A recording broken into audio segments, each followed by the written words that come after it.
So, welcome to this episode. We are here with Arepa George, Estilombia, and Maribel from the National Advocate Youth Program.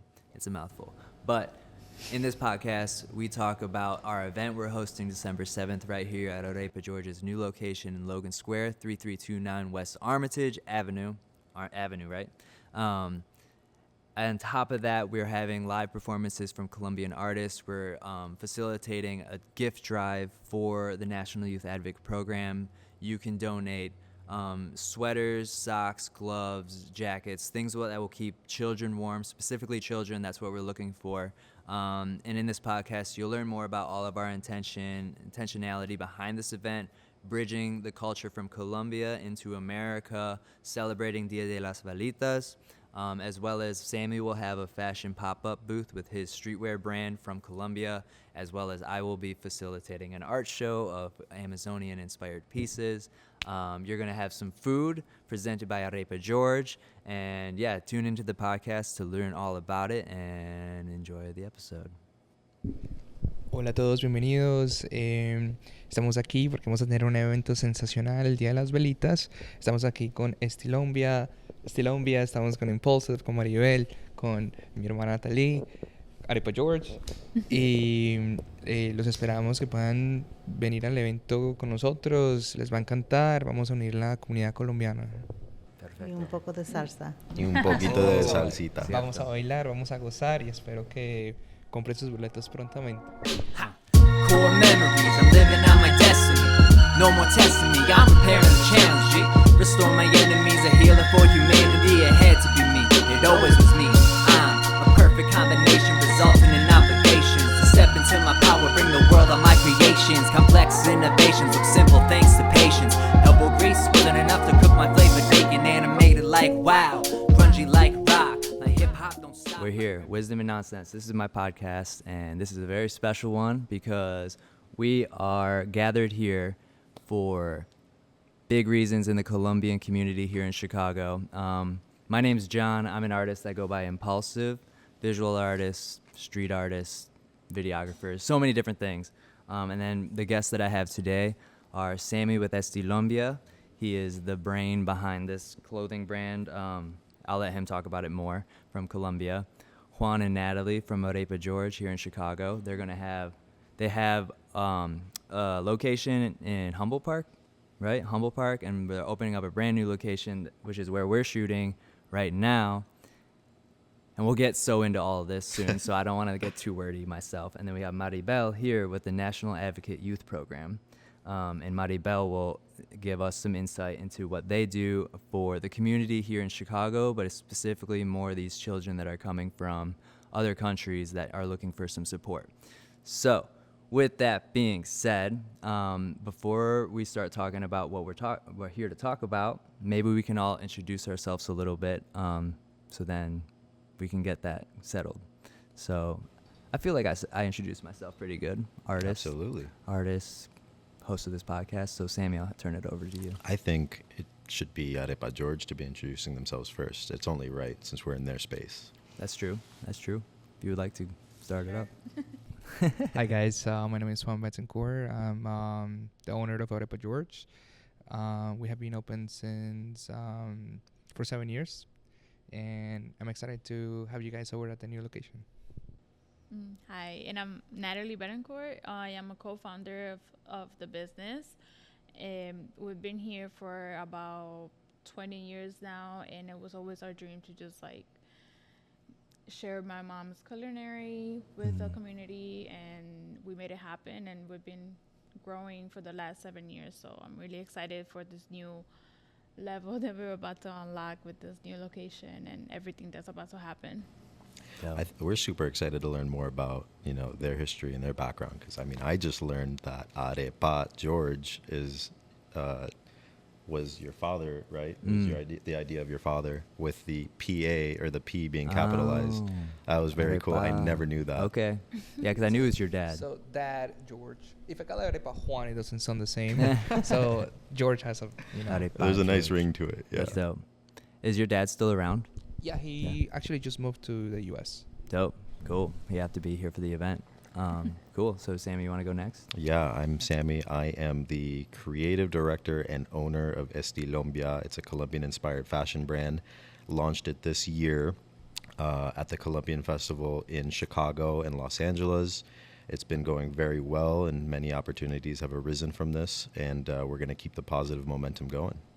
Beautiful. And that's what I'm wearing right now. And I'll probably put little like crazy graphics to see the design. So, Maribel. Hi, I'm Maribel Ortiz, and I'm with National Youth Advocate Program. We're a local foster agency in the area, and I'm excited to share all about it. Absolutely. So we're cruising. We're doing good. So now to get into the meat of it all, and I have notes here, and we're going to repeat this stuff in Spanish to the best of our ability. Bear with us here. But we're here because fate. Natalie and I, we met last year at Pilsen Fest, and I was doing a vending booth, and she saw my stuff. I have a bunch of Colombian artwork. Long story short, I go into Arepa George to cater some food for the Colombian championship when they were in whatever that Copa cup was America. called, Copa America, and talked to Natalie. I was like, it'd be cool to do an art show one day. And then one thing led to another. They're like, we're opening up a brand new location with a big venue space, and that's what you see us in here today. So we're throwing a big old event on Dia De Las Velitas on December 7th. It'll be a 2-day event as well. December 8th is more kind of catered towards family and daytime, but the event we're going to talk about today is December 7th. It's a whole bunch of things. We're all representing the different aspects of it. I'm going to be doing a Colombian art show with pieces that are centered around the Amazonian indigenous identity and just like symbolism, because I'm really close to nature, and I want to bring awareness to like the things that are happening down there with loggers and like setting forest fire for cattle farms, like things that are destroying the planet. But like it's also near and dear to know that like those are our roots as Colombians and Latinos in general, nature. So that's my aspect of the show, while me and Sammy have been working very hard together to curate performances from different Colombian artists and dancers and DJs. So everything is going to be Colombian or Latino and influenced, because our intention here is to put on for our community. And before we talk about the other parts of the event, Maribel is with the National Youth Advocate Program, and she'll talk about a little bit more soon. But our intention leading up to the event as well as during the event, we are collecting clothing. Correct me if I'm wrong too, but like jackets, socks, sweaters, things that will keep children warm, because their programs helps out these children that come from the border who may not come with these types of things for a Chicago winter. So I wanted to put that in the front before we get into the other parts, because Arepa George will be providing food throughout the night. It won't be anything too like heavy, but more appetizers based on their new menu, and that's included in the ticket cost. So as well as that, we just want to highlight their space. This is a space that you can come and rent out for like podcasts or private meetings. There's double sides, so I'll put that in the video too so you can see everything. But they're really trying to like let this be a space for people to use that are not even Colombian, but everybody. So that's that. Sammy's going to have a fashion streetwear pop-up booth, and his whole brand is very intentional and thought out and like supports Colombian artists, as well as you have a philanthropic, that's the word you say all the time, so I wanted to use that, impact with your brand as well. So I think I kind of hit everything there for the most part. Oh, also Dia de las Velitas is a huge holiday celebrated in Colombia. I had the honor of experiencing it last year, actually in Bogota with my family. So what's cool about it, and please correct me if I'm wrong, because I'm still kind of new into integrating this into my identity, but you get white lunch bags and a candle, and you light these like lunch bags and you line the streets with it. So during our event, we're bringing that atmosphere and experience to this culture. So like we're really trying to bridge the Colombian culture into like the American, where we're at. Yeah. So. Yeah, I mean, you hit all the spots, man. It's just being intentional about being intentional. And it's about fostering that sense of community and that sense of presence that Colombians have yearned for quite some time in Chicago. I was talking to Maribel before this about, how influential other Latino Hispanic communities are in Chicago with like the Puerto Rican community and the Mexican community. I know from, you know, word of mouth, what other Colombians have said is that this is what they want, right? They want that sense of community. And I think we all have that in common of wanting to have and foster that sense of community. And that's really the purpose and intention behind this event. It's beautiful. One of the things that I love about the event is that the 7th and the 8th is a very special holiday in Colombia. And a lot of times in Chicago, we celebrate it at the house, but there's not really a place where you can go and celebrate. So we want to be that place. It's about to be that place. So. That's wonderful. I'm learning myself here with you guys, so I'm excited. Yeah. I definitely want to partake, and I know some Colombian people that I'm already gonna tell them all about this. Hell yeah. And that is beautiful. the welcome of December, like holidays. Yep. So that's, you know, we're gonna be having a lot of like Christmas events and stuff in the location as well. So it's just about to get started. I think it's important to note that this event, I know we've been talking about the first half of the event, but there is a second half of the event. So like Juan was saying, we have the event, the showcase that we're doing, which is on December 7th, which is Dia De Las Velitas. But the second day, we're doing a pop-up where we are inviting, you know, local business owners, ourselves, people just from the community to come and represent their own brands, their own businesses, and have that pop-up here in this space as well. Definitely. Yeah, and go ahead. Sorry, going back to what Juan said about unifying the Colombian tradition, right?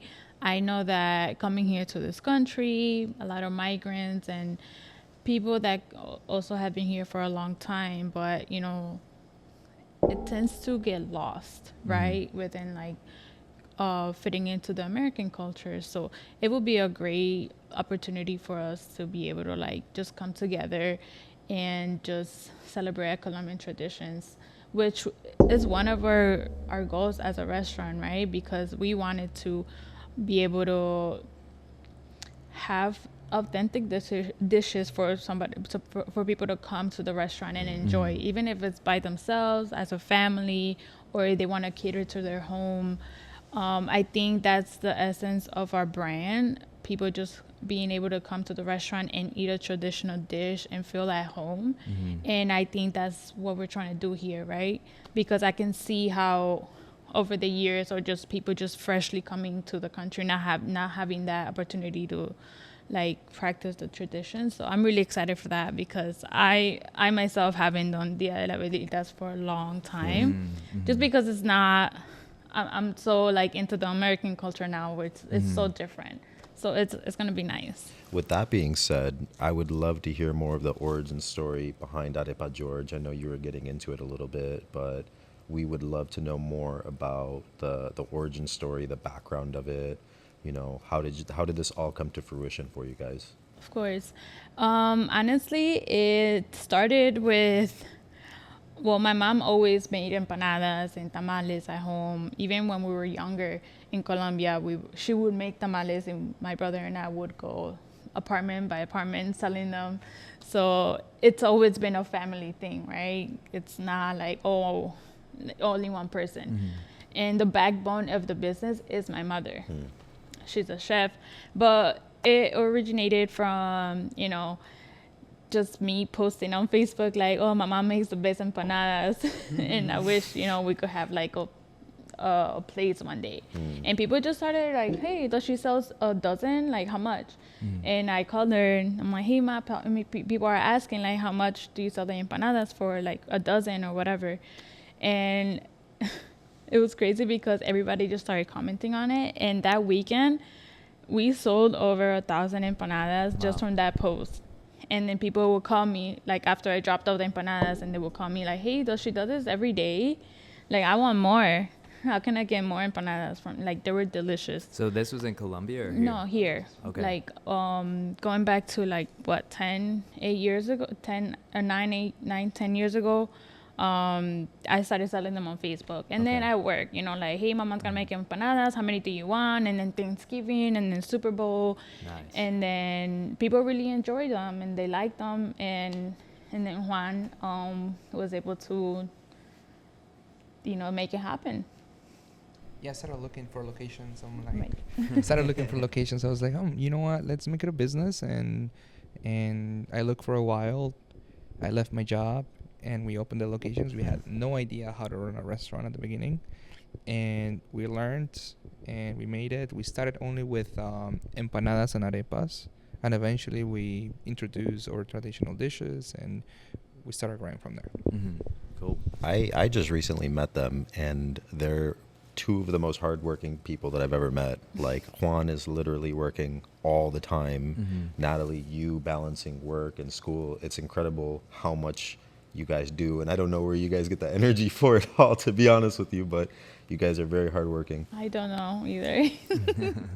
It sounds like your mom instilled that hard work. in you. Absolutely. Yeah. Absolutely. Mm. She's a very hardworking woman. I love it. Yeah. So Maribel, we would love to hear more about your guys' main intention and like how our community can help, and just like, give us a little bit. Sure. I mean, as I think about it, I mean, what we do is we serve unaccompanied minors that come through our border through Central America, South America, and we're serving the future. We're serving the future Arepa George, restaurant owners, and so much, right? You don't know. Sometimes we see so much in this world, so much need, but it's like if, we all do one small part together, we could do so much. But anyways, with that said, I am from National Youth Advocate Program. That's our, that's the umbrella we're under. But we call ourselves La Jornada because we are specifically, this portion of the program serves unaccompanied minors. A lot of people don't know about this program, and of course it can be so political. But for us, it's humanitarian. They're children that don't deserve, to be alone in our country. And they're scared. What happens, we hear so much in the news, that kids get separated at the border and families can't find them, and it's true, but the reasons why they're being separated is because there's so much human trafficking, and in some cases, we don't know if we're rescuing them from that. What happens is maybe like tias, grandparents, someone, or coyotes are bringing them in to reunify, to meet like with someone here. A sponsor is what we call it. It could be somebody in their family, and they get separated because there's not documentation and different reasons. But the point is, they do get separated. They get put into detention centers that are overcrowded, and sometimes their cases are not worked on as quickly as far as reunifying them. I've heard cases from 6 months to a year before they can get reunified. But nonprofits like us, this is where we come into play. We have a contract to be able to remove them from those detention centers and place them in our facilities, and give them services, as well as the main goal is to reunify them, right? We believe they should be with their families. It's a lot of trauma. So at these centers, we give them therapy, education, medical treatment, all those services, as well as just let them be children for a moment, in the midst of their trauma. But the kids don't sleep there. They're with us all day, and we rely on the community. So we rely on our Hispanic community primarily because these kids are they've never been here. They don't speak English. And so we look for families that at least someone speaks Spanish in the household. But together with the community and with us, with the program, we just smother them with love and make them feel safe. They're kids, and they just don't deserve this. We have a responsibility to help them, whether they're from another country or not. So it's a beautiful program. We've been able to reunify over 5,000, close to 6,000, I think we're at now. Between all our centers here in Illinois, we have about 6 sites, and our first one being here in Humboldt Park. That's, I call the mother site, established about 6 years ago. But we've grown tremendously because it's been so successful. We have about 25 plus sites throughout the U.S. Las Vegas, Colorado, we're bringing up a site right now, Arizona. So we're pretty spread out. It's grown tremendously because it's been effective. So But here in our community, in Humboldt Park and Logan Square and this area here, we're in need of, families who want to join this mission. It's a great mission, and we would love to share more about it. That's awesome. That's and then amazing. I remembered as you were speaking that I met Norma the same day I met you guys. And she was telling me that a lot of it happens, like they get flown in to like O'Hare Midway, and that's where you guys go and pick them up. And then from there, is that when you bring them to the center, or like what's that process like? So that process is, so they're not all sitting at the center, right? Because they don't sleep at our centers. We can't bring them in unless we have available homes for their, in their community. So the more homes we have, the more children we can get out of those centers and get them out of there. But once homes are available, they get flown out. You know, the paperwork's done. We're like, we have a home. Okay. They come, they fly in, we pick them up, bring them to the center. It's a lot of paperwork, check them in, give them COVID tests, make sure they're okay, get them some clothes. A lot of times they don't come with much. They've been through a long journey through the jungle. And it's amazing to see the stories you hear once you meet them. I remember one of our first little girls. I work with our center in the Elgin area. And one of our first little girls, when she got reunified with her mom, she said, I want to come, when I grow up, I want to do this,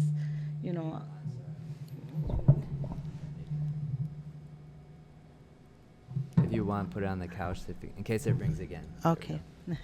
Sorry for cutting you So I'll never forget her. When she left, she's like, there's so many girls like me over there, please don't stop doing this, because those detention centers are literally the aluminum blankets, the thin mattresses, and it's just not a place for them. So, and she just said, all she dreamt of while she was there was the sweet 16 quinceañera that her mom promised her. And it just, she was, and I'm going to invite all of you, their dreams, are simple. And these kids, meeting them, their resilience, and they teach you more than what you can teach them while they're in our care. And it's just a beautiful program to see them, reunify with their families and to just be a part of their journey. That's why it's called La Jornada. It's like their journey from their country into ours, and making sure they end up in the safe hands. That's and not beautiful. in, not in a human trafficking organization or something like that. Yeah, that's really like, I don't want to say tragic, but it probably is really tragic for many of them. Absolutely. But that was the reason why I connected with Norma at first, because like many people that follow me know, but new listeners and people that are tuning in, like I'm adopted from Colombia, and I've been on my own journey of like finding my biological mother's side of the family. That's only been like the last 4 or 5 years of my life. And that comes with so much. You don't realize how much you're in pain or how much you've missed like your cultural roots, or like for me, seeing people that look like me, whether it's my family or like I've lived in Colombia now, so like walking the streets and seeing people that look like me, I'm like, what? And then so to hear that those kids' stories, like I didn't have that similar journey, but like I have a sense of like, I know what it's like to be disconnected. So yeah, that's... Yeah, so you definitely can relate. Yeah, a little bit. So I almost wonder if like day 2, there could be some sort of like, if you guys had a bus at your location or like all those families, because you guys want to have hot chocolate day 1 and day 2, but like trying to create some type of like experience for them that maybe feel like home for the Colombian kids. Yes. I'm definitely going to talk to Norma when she's back. She's out of town, but I'm excited. to Shout see out how to we can- Norma. Yeah, shout out to Norma. She's super nice. To be a part of this 2-day event in whatever way we can. It's exciting. Yeah, and just to reiterate, like the purpose and intention for what we all wanted to do with the organization was to do that donation drive where we're going to collect clothes for the kids.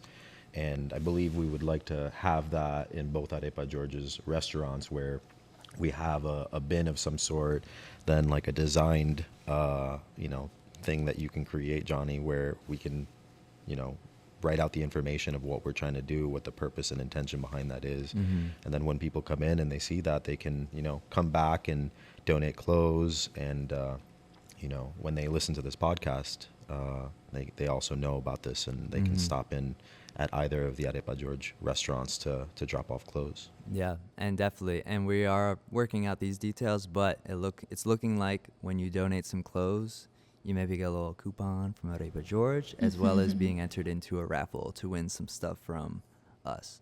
So yeah, there's perks, yay. more perks A than lot just of helping out the surprises. kids. Yeah, there's so many things jam-packed into this event, and I feel like we kind of covered a good amount of the event. So another thing that we are working on that we want to like just kind of let you know that it's probably going to happen. We're trying to have the consulado here, the Colombian consulate, and the reason for that is to give back to people that might need to like get in contact with them, learn more, or figure out how they can start that process. Because for me, I got to go pick up my passport still.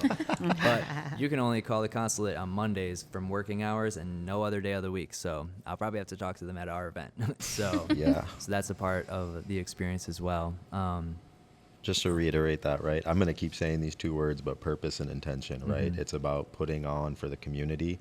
And if we can get them, hopefully, to come for the first 2 hours prior to the event, we were trying to invite the general public to come in, potentially ask any general questions, help them sign up for appointments in the future at the consulado, maybe fill out any general forms. We're still working that out. We're communicating with the consulado right now and seeing how to best serve the community. Beautiful. Beautiful. Yeah. What I love the most about everything and us getting together is in collaboration is how all of this is so inclusive to everybody, and just us, the way we all connected, faith. Who would have thought that I really wanted that shirt from that Pilsen festival where you were a vendor, and it caught my attention that you had Colombian art there, and I was like, oh, I'm very intrigued. And your shirts, it's like one of my favorite shirts that I wear all the time. And then when I saw you come in to the restaurant, I'm like, wait, I know who you are. And I actually put a sticker on my laptop and my water bottle, and I just love supporting. And it just, trying to do things alone, you really can't. It's just more impactful when you have more people doing it with you with the same, when everybody's aligned with the same goal and objective. I'm really excited, and I'm so happy we met you, Maribel. I think everything that you guys are doing at the organization is beautiful. I think that we get so lost into our own things that we forget what's really happening out there. So I'm really happy to be just involved, to make an impact with everybody here, but to bring awareness to what's going on with the kids. Yeah, no, I'm so happy. Like I said, Norma was supposed to be here, but for some reason I am here, and that's okay because we are part of the same mission. And it was an honor. I was excited, I didn't even know about this event, so now I'm just so excited. My mind's racing, how I can share it and things like that. So, Yeah. I'm grateful. So am I. I think we should probably start talking more about the event and the logistics of it. I think Sure. we're missing a lot of key information. We've been given snippets of everything, but I think giving an outline of what we're planning on doing for that night, Dia De Las Velitas, the 7th, I think people are going to be very interested to hear what we got going on. Yeah. Maybe I'll cover maybe half of the performers. I'll send you the other half. However you want to go about I'll try it, it out. I feel like I've been talking so much, but I like it. So, yeah. If you want me to start too, I can do that. Give you a little bit of a break, however you feel. Well, I think I'm going to go Tomcat first. Absolutely. So, speaking on the performances that we're going to have throughout the night, this is not in chronological order. Also, the salsa dance, we didn't talk about them yet. The salsa mixer. I Ooh, know. that's my favorite part. Yeah, so we could lead off with that actually, and I could throw that to you. So Yeah, I don't even know where to begin on that, but I'm half Colombian and Palestinian. One of my childhood traumas was dancing salsa. So whenever you go to a family party, it's an obligation to dance. And I was a very shy kid growing up when it came to dancing, and it was something that I wanted to overcome now in my adulthood. So I ended up signing up for classes at a place called Latin Rhythm and Dance. They're located in the West Loop. They do incredible work. Marixa is the owner. She's such an incredible person.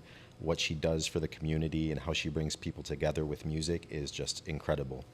And I was fortunate enough to meet another Colombian there. His name is Victor. And I had a conversation with him about this event very early on when we were all in the brainstorming phase of putting this together.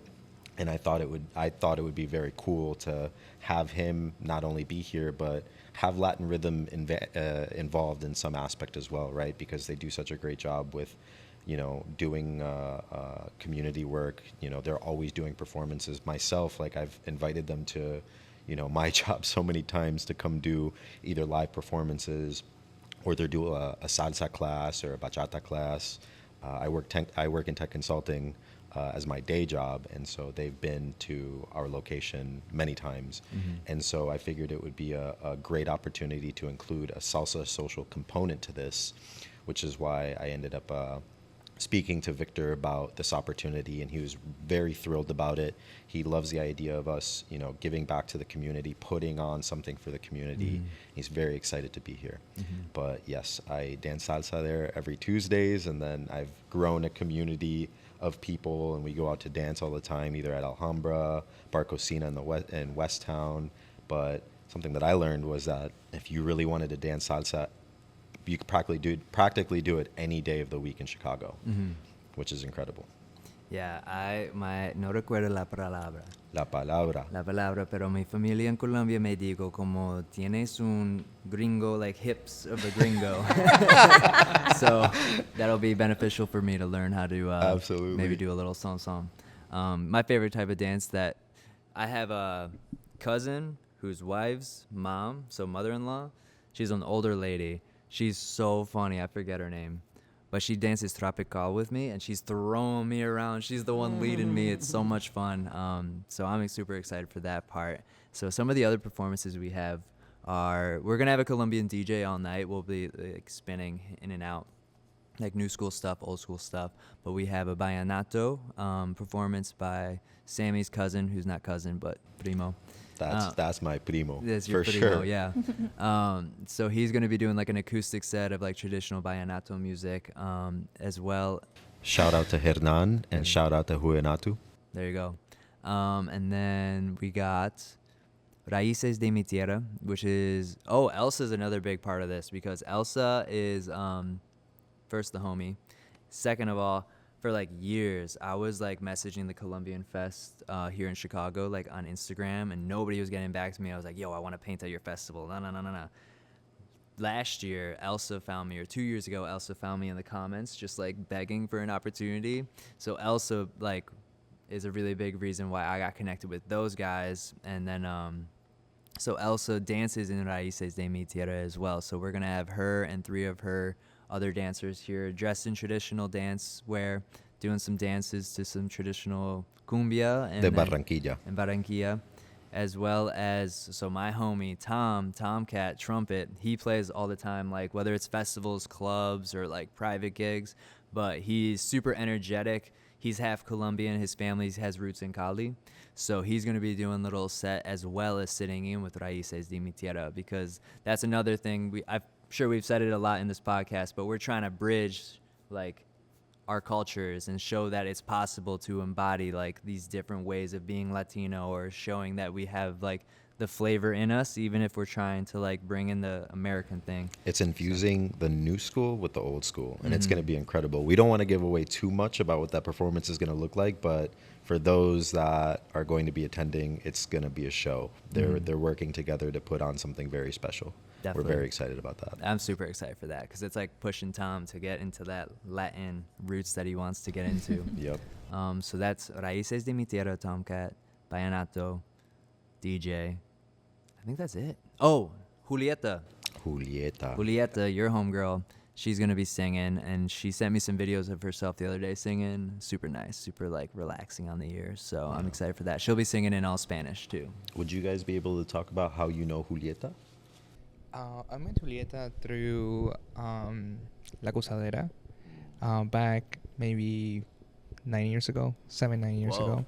And we used to go there all the time, and that was like our Colombian culture of the place that we go all the time to like celebrate birthdays and meet out with friends from Colombia. Every time we wanted to dance, so she was always there, and we met up through, and we had a great friendship through like 7 years, 8 years. Wow, that's a long time.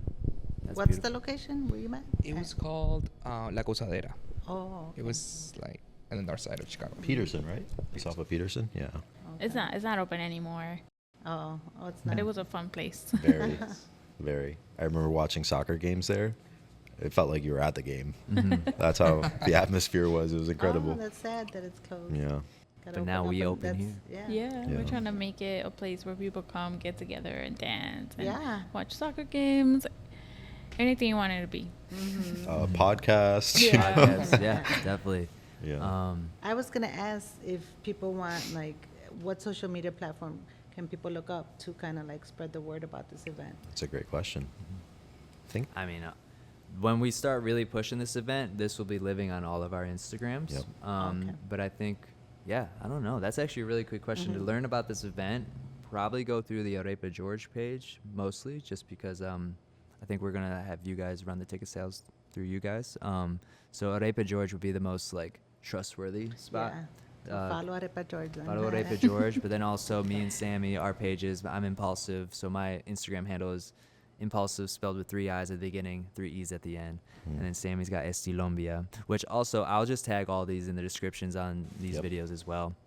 And I go crazy. I do marketing for a living, so like I'll go crazy on all the tagging. And Well, that's the cool thing Okay. about Instagram now is that we can do combined post sharing too. I just was thinking about that right now. So, So we that's get to definitely an reach more aspect. people that way. Yeah, absolutely.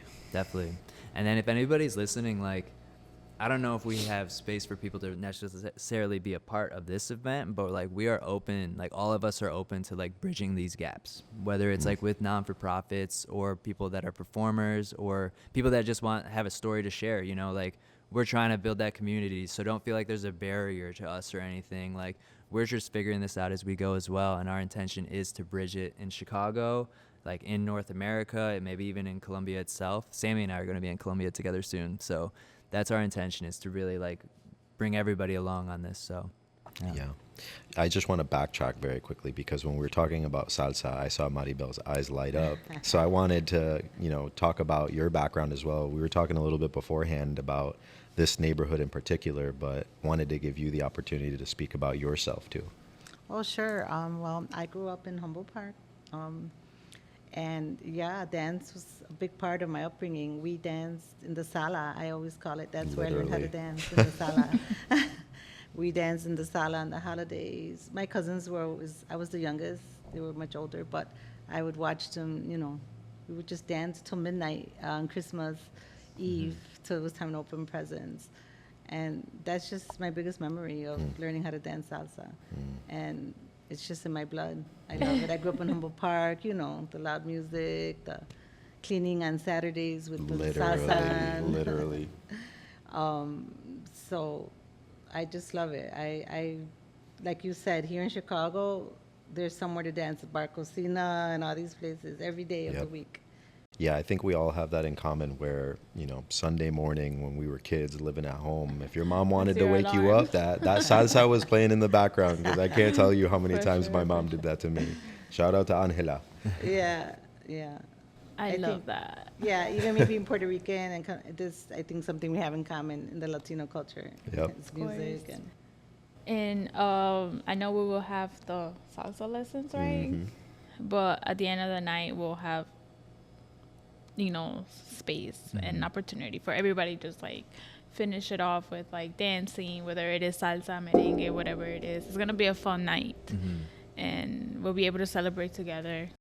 yeah, and you guys will have drinks available. Yes, of Yeah, course. so there'll be a bar, there'll be food to order it's as a well. party. Yeah. Party, for sure. Yeah.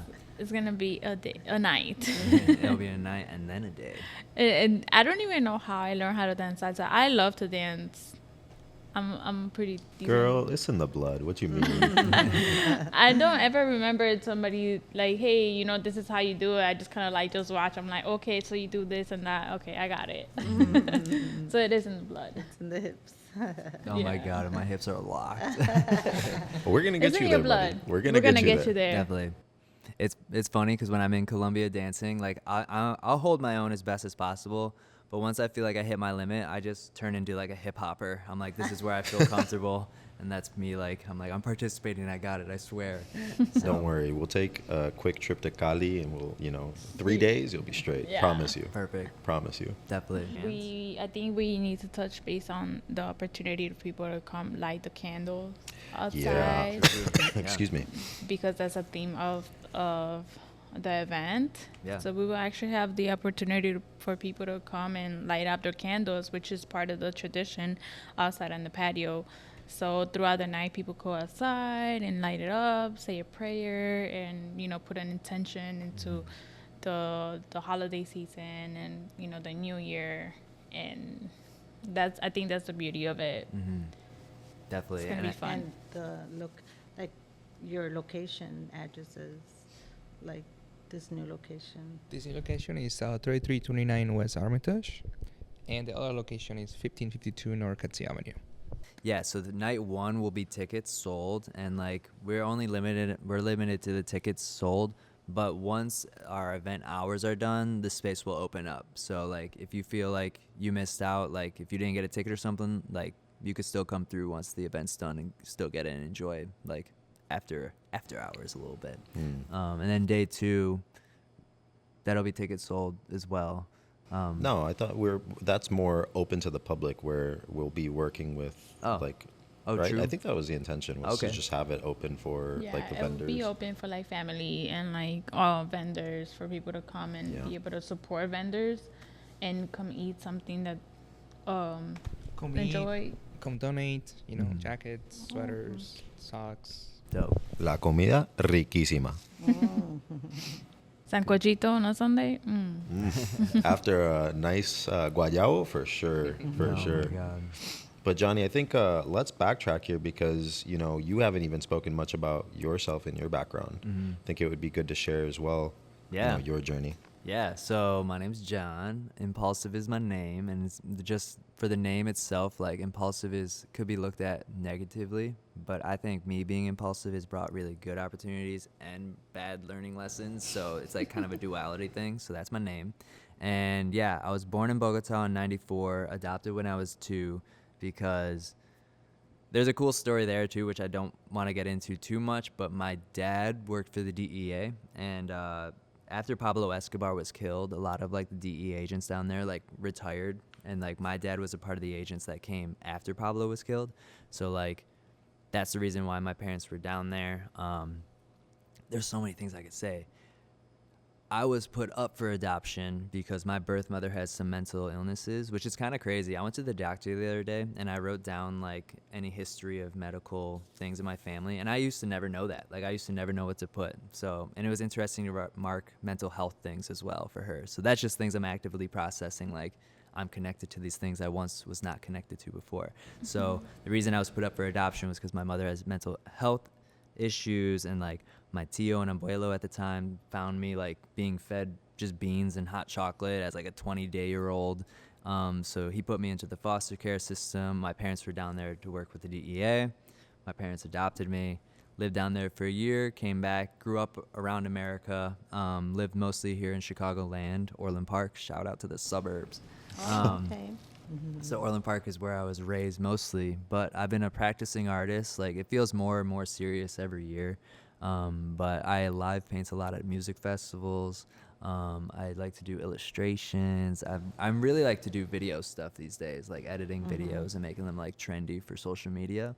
But my intention, like as an artist here, is to like kind of infuse my identity now in there and like bring some cultural awareness around certain things, especially like I said before, like around nature, the Amazon, because I'm really earth rooted. Like Sammy's seen me without shoes, like most of the times we hang out, I'm like barefoot in the streets of Chicago.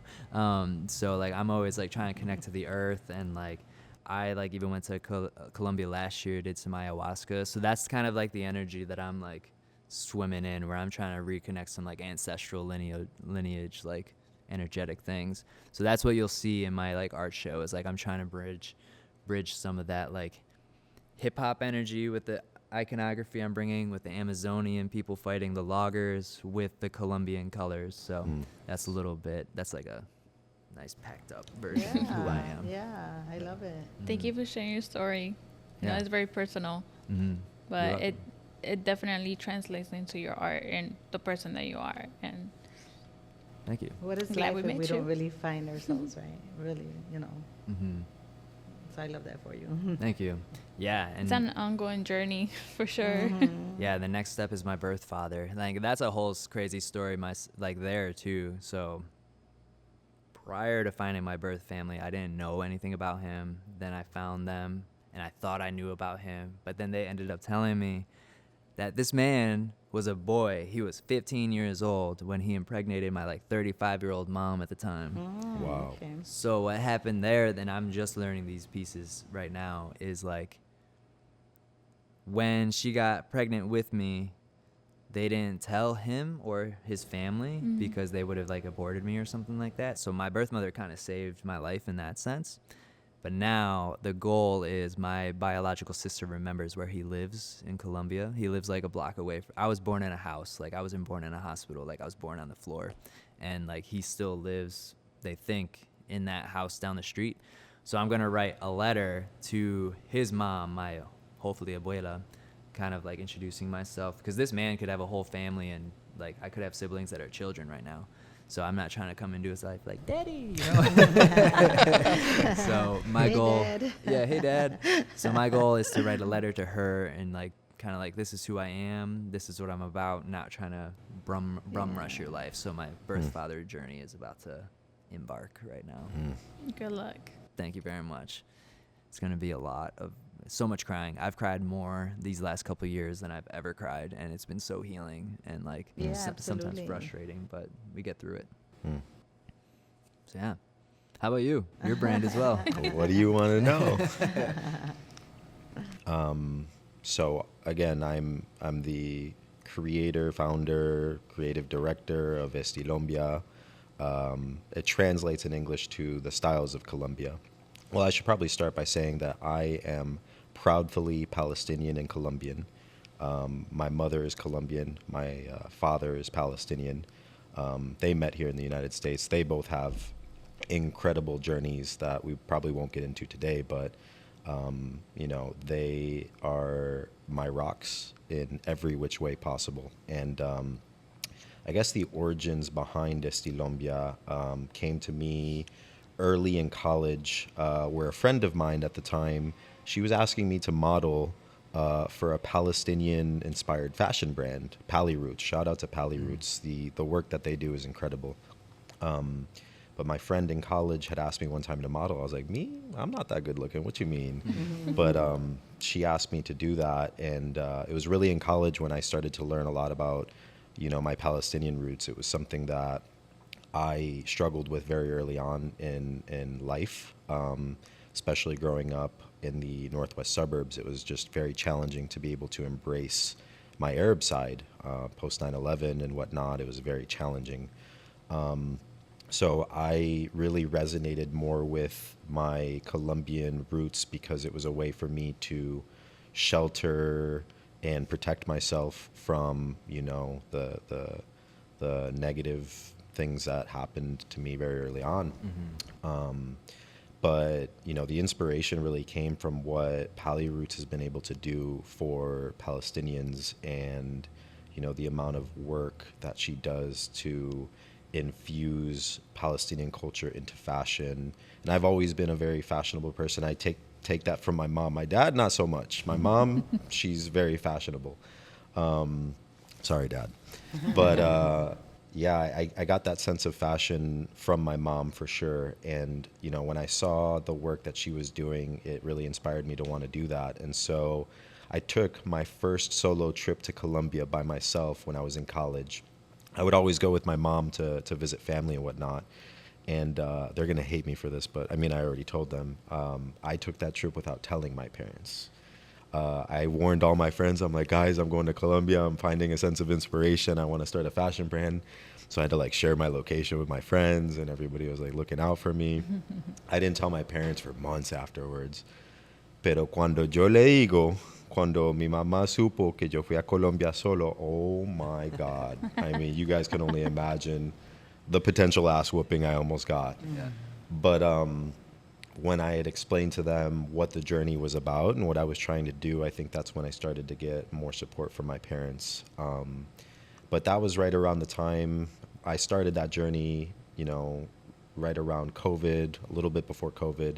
COVID changed everything. You know, I wasn't able to travel back. I didn't really have an understanding of what I wanted to do. So I kind of let the dream, you know, disappear. But, you know, this past year, it was just something in the back of my mind where, like, it was always there and it was always present. You know, I finally got to a point in my career where it was like I was comfortable with what I was doing. I went and got a master's degree in data analytics. And, you know, I was like, man, this is all great, but something is missing inside. And I started to revisit that to understand what it was. And it was just in the back of my head saying, you should be pursuing this because this is something that you've been wanting to do for such a long time, is to be able to infuse all of the beautiful aspects of Colombian culture into fashion and just showcase what Colombian culture really is. And so this past year, this whole year, I took 2 trips down to Colombia. I started this journey back in December where my cousin, shout out to Wally, he's going to be on one of our podcasts, but he really pushed me to write out a business plan to really understand what the vision, the purpose, the intention, the mission was of Estilombia. Hardest thing I've ever done, but he really pushed me to do that, to really understand what the focus point of Estilombia. After I got to that point, it felt comfortable and put pen to paper to understand what Estilombia means. I said, okay, it's time to take that first trip. And so February of this year, I took my first trip. I did tell my parents this time, of course, but I have been traveling to Colombia quite often recently. So I went to Medellin to seek that sense of inspiration again and try to just inspire the thought of what Estilombia could be. And while I was down there, I was able to connect with so many really cool people, a lot of digital illustrators, having just so many conversations. And then literally one thing led to another. It was just having conversation after conversation after conversation to, one, you know, build those connections, two, you know, really help the other person, the digital illustrator, to understand what the vision and the purpose was that I was trying to do with my first line, which I'll talk about in a second. But it was literally like, oh, I know this person in Barranquilla, and I know this person in Cali, and I know this person in Santa Marta, right? So like people would connect me with other people, and this journey extended past the time that I was in Colombia. So I was taking phone calls with these artists and digital illustrators to try to see if there was a possibility to work together. And so the first line that I came out with is centered around this idea of Esto es Colombia. So I worked with 6 different artists, digital illustrators from 6 different cities, Bogota, Barranquilla, Cartagena, Cali, Santa Marta, and Medellin, to come up with collages of the most beautiful aspects of each one of the cities, right? So back to what Esto es Colombia means is showcasing the beauty within each one of these cities. And the reason why I wanted to work with a local artist is, sure, I am Colombian, but I'm Colombian American, and you know, my perception of what beauty is in the country, you know, I wanted to infuse that with someone that is from there to say these aspects are beautiful, and we both agree that, you know, we want to showcase this as the most beautiful aspects of each one of the cities. So we were able to come up with 6 different collages, and we showcased them on the shirts that Johnny's wearing. I'm wearing one right now too. That one happens to be Cali. But aside from that, I launched the brand at the Colombian Festival here in Chicago and Los Angeles, which was crazy. I'm still processing the whole journey of that. But it's been such an incredible journey to finally find that sense of purpose with this brand. And I'm going to be living in Colombia for 3 months next year at the start of the year, February through May. And we're coming up with the next line of products that I'll be launching hopefully sometime next year. So a lot of really cool things coming up, and I'm very excited to be sharing that with the world. And back to your point, there is a philanthropic aspect to Estilombia. So with this line that I came out with, I'm working with the director of a school in Girardot. So my family is from Girardot, which is 2 hours south of Bogota, three hours south of Bogota. So back in the day, my grandmother, she was the caretaker of the school for many years. My mom and her siblings lived in the school many years, and as pretty much an homage, a tribute to my grandmother, I lost her last year to dementia. I am working with the director of the school to do back to school donations. So however much I can make by the end of the year, I'm dedicating a percentage of my profits to that school, where we're going to work together to give back to the kids in that school, whether it's, you know, installing new fans, whether it's doing like a back to school drive where we'll donate backpacks. We're still trying to understand what the mission behind it is, but there's more details that come very soon on Estilombia's social media pages. I love it. We've met also through the grapevine of a friend, and we met at the Colombian Fest. But when I went to your booth, I loved like the intentionality. Like this shirt, I bought this shirt, the Cali shirt and the Bogota shirt, but like it comes with like descriptions on like, you know, the city, the artist, QR codes that take you to like really just like, it's super informative, very like, you put so much thought and intention into it, and it goes down to the threads, you know, and the stylistic choices of like a flag on the cuff of the sleeve, you know, like it's so felt, and I appreciate it so much. And this is my favorite shirt. Can I touch it? Oh, it feels, yeah, Super great, nice. great quality. Quick question: if people are interested in finding more about you, buying your clothing, where can they go? Yeah, so the website is Estilombia, ESTILOMBIA.com. Social media page, Instagram is Estilombia as well, so you can find me both there. Mm-hmm. And this is all sourced in Colombia, made with Colombian hands. La única cosa que no 100% colombiano soy yo. Lo resto es colombiano. It's a wonderful story, though, Sammy. Like, it's more than the clothing. Actually. Absolutely. Yeah.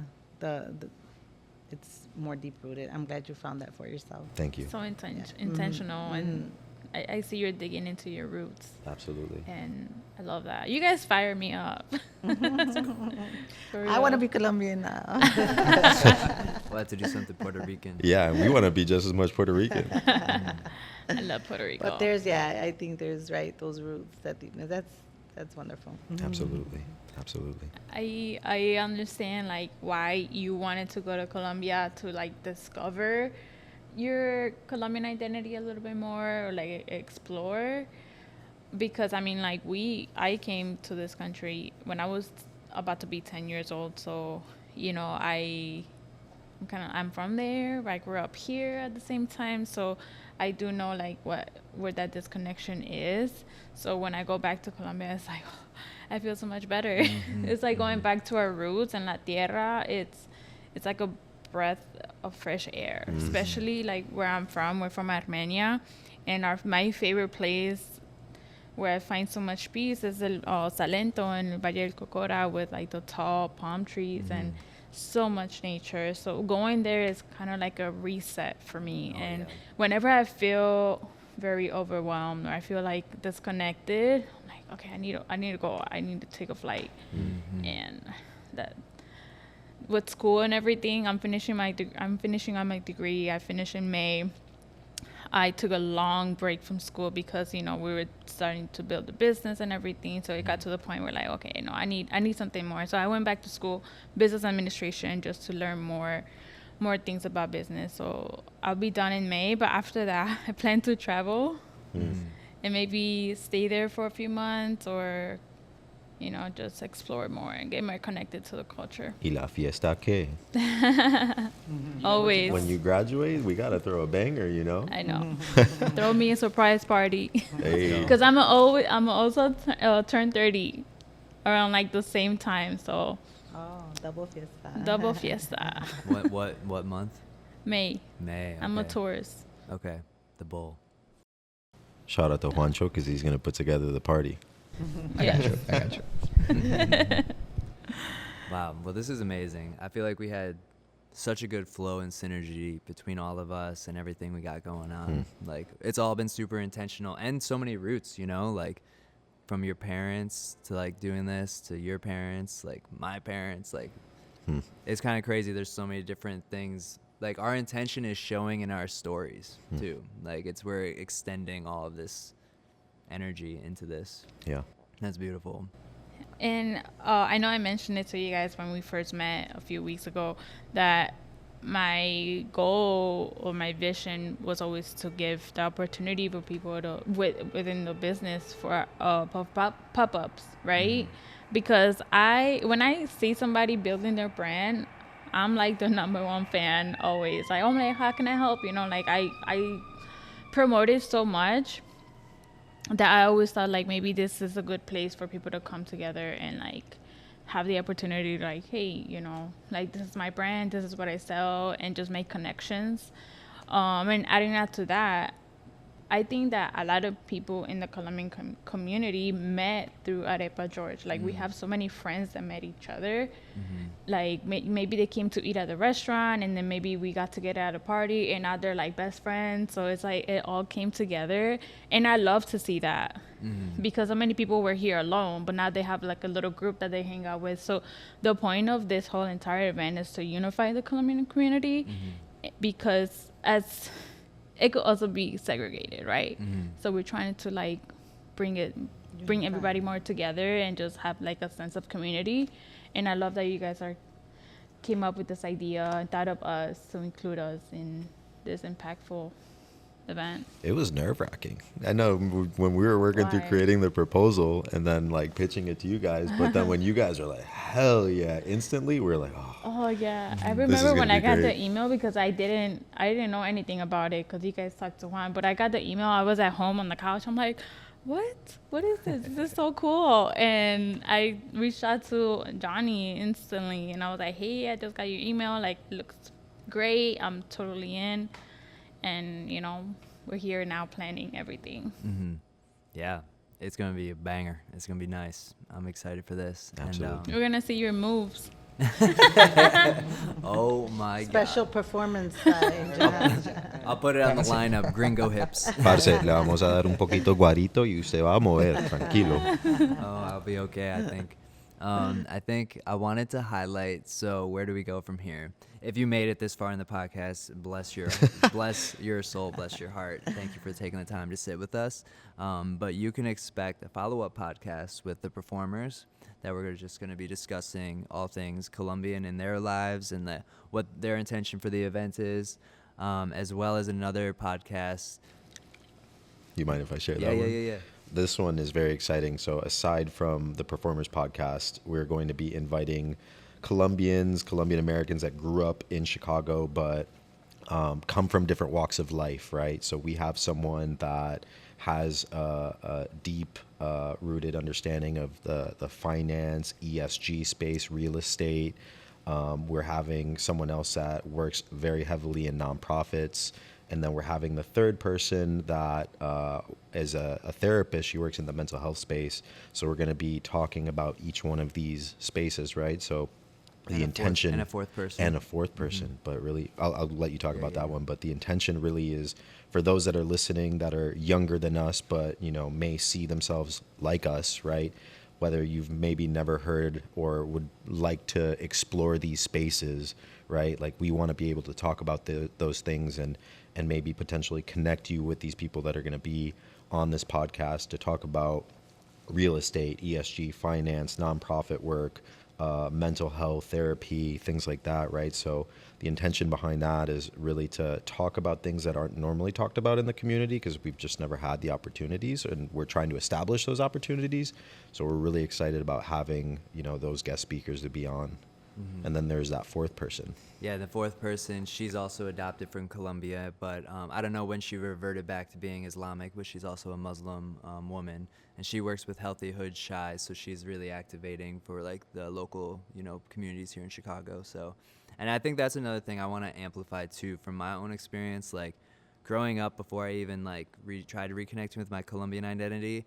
I would meet Colombians or Latinos that would like speak Spanish to me or ask me certain things, and then they would just so quickly like devalue my roots. They're like, you're not Colombian, like you don't know this, you don't know that, you can't speak the language and all that stuff. Before I used to be hella insecure. Now I'm like, I don't care. You can't say nothing to me. Like, I know it's in my blood, and that's the type of energy I'm trying to bring for people that maybe like identify with like my story, or just like that whole in between two worlds, you know, like I know it's really popular for Latinos to like bring each other down and do that type of thing, but I think it's also just as normal to be embodied in like what you got going on. And that's just how I feel, you know, like now that I've lived down there and I'm trying to learn the language and all these things, like I'm cool with where I'm at because I know there's more to learn, and it's just exciting. So like I just don't want people to feel lonely and like, oh, I'm not like trying to connect with anything. I'm not Colombian. It's like, no, you're Colombian in your blood. You can't change that. So Absolutely. That's right. So so then that's the podcast, and we would like to do a taste test video, and that's more just for fun, like reactionary things from people who are not Colombian to see some of the new food menu items. Yeah, I don't think there was anything else other than that. We will see you December 7th and 8th, Dia De Las Velitas. We're excited. Very excited. It's so And much fun. super Coming up fun. quick. It is almost 1 month out. I'm thinking about what I'm gonna wear. Perfecto. Muchísimas gracias for joining us. And yeah, I think that's it. We did great, guys. I'm going to... Anything else you can think of? Did we miss anything? Chicago, Colombia, Puerto Rico, los amamos. Yes. Let's Thank go. you. Gracias. Dope.